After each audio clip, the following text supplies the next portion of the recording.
Sveiki gerbėmieji. Atvykome į dar vieną lauką pasižiūrėti, kaip atrodo šienas. Čia filmuoju 2024 metų birželio 26 dieną. Laukas yra nupjautas vakar. Ir, kaip matote, pjovimas vyko su diskiniam šienapjovėm. Paskleidimas ganėtinai platus. Vienos šienapjovės plotis pjovimo darbinis plotis 2,90 m, kitos šienapjovės 2,80 m. Čia pjauta konkrečiai su 2,90 m. Pjauta vakar, kaip ir sakiau. Tai va, konsistencija šieno. Galim pasižiūrėti iš arčiau. Matosi ir dobiliukai, ir jaraičiai. Ir tiesą pasakius, kaip bebūtų keista, bet šienas netgi šiandien į vakarą, 26 vakar nupjauta, o šiandien jisai jau, kaip matom, traškantis ir pilnai sausas. Galvojau dar vartyti, bet matau, kad nereiks vartyti, nes šiaip sluoksnis pakankamai nestoras gaunasi. Priešingai nei sklype, kuriame buvom prieš tai. Aišku,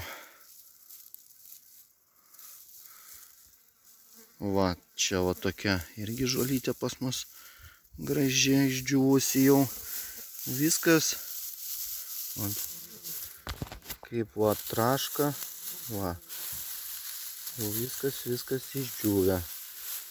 Taigi teks greičiausiai čia paskubėti susisukti. Ir principė nereiks net vartyti, nes šitas šienas buvo pjautas be lietaus, kai jau buvo sausa viskas ir kaip ir viskas išdžiūvę.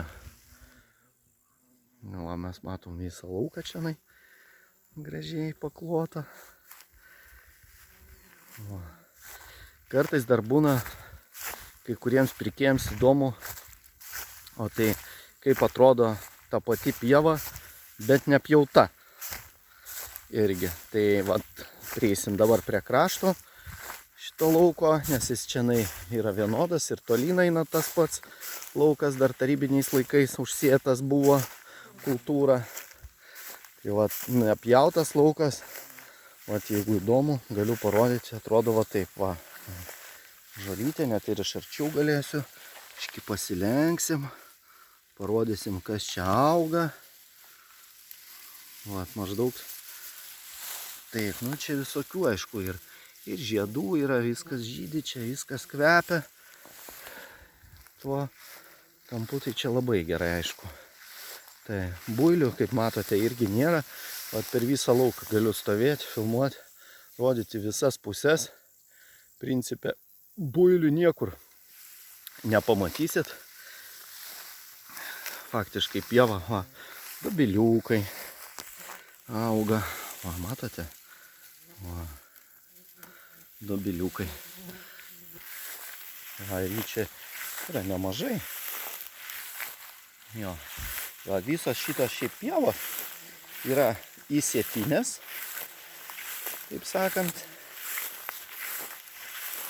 Tik tai, kad turiu pripažinti, kad ne mes čia tas pievas sėjom, bet čia dar tas įsėlis visas yra likęs nuo tarybinių laikų. Tik tai, kad šita žemė yra tvarkingai prižiūrima, šienaujama kiekvienais metais. Šienas kiekvienais metais yra surenkamas, atolas nėra renkamas. Iš hektaro maždaug išeina apie 10 rulonų preliminariai. Bet piktžolių nėra, builių nėra, lubinų apskritai mūsų kraštuose nelabai yra. Yra tik tai prie Gražutės nacionaliniam parke prie Švento ežero.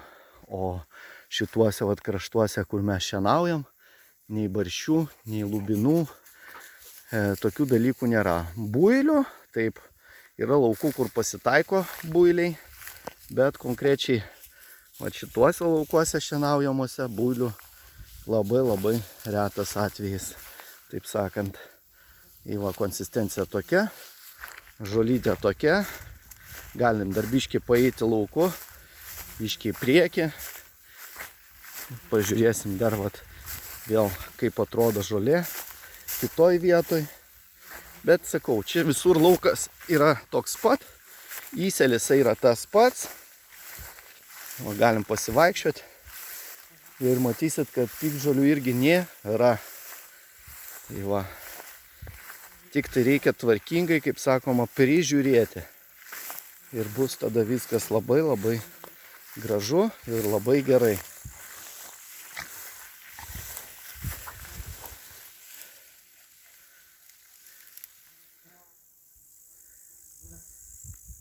Nu va, ką norėjau, tą parodžiau. Va, dar viršūnėlės galiu parodyti irgi, kaip atrodo. Dar taip pafilmuosiu, kad daugiau informacijos gautumėt apie mūsų gaminamą šienuką. Nu va, maždaug taip. Ačiū už dėmesį, ačiū už peržiūrą. Lauksim gerų komentarų, pasiūlymų, patarimų. Mes visą laiką atviri gerom idėjom, geriem pasiūlymam, taip sakant.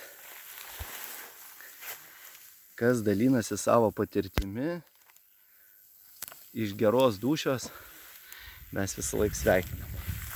Čia va mano sūnus dar vaikšto, užsidengęs šienu. Irgi. Gerai, ačiū už dėmesį, laimingai.